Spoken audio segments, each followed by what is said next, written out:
আসসালামু আলাইকুম। আশা করছি সবাই খুবই ভালো আছেন। তো এ হচ্ছে আমার করমচা গাছ। এই করমচা গাছে এবারই প্রথম করমচা হয়েছে, তবে বেশ ভালোই হয়েছিল, কিন্তু শিলাবৃষ্টির কারণে ঝড়ে পড়ে গেছে।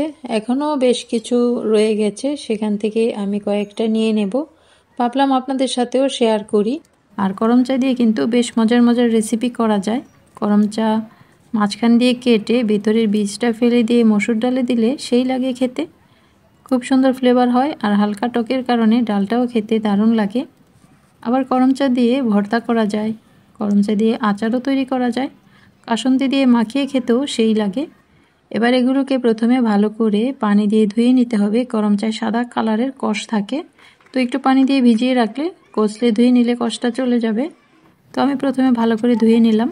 এবার নিয়ে নেব বিট লবণ, আর সাথে দেব শুকনা লাল মরিচ টালা গুঁড়া করা, একসাথে মিশিয়ে নিলাম।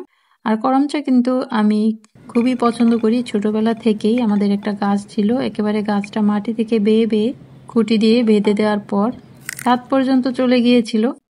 তো যখনই ওই গাছটার আশপাশে থাকতাম তখনই ছিঁড়ে ছিঁড়ে খেতাম। তো যেহেতু লবণ মরিচ দিয়ে করমচা এভাবে খাওয়া আমার খুবই পছন্দের ছোটবেলা থেকে, তো এগুলো দিয়ে রেসিপি পর্যন্ত যাওয়ার মতো ধৈর্য আমার আর নেই। তো আমি এভাবেই খেয়ে নিলাম সবগুলো একা একা, যেহেতু আর কেউ খায় না।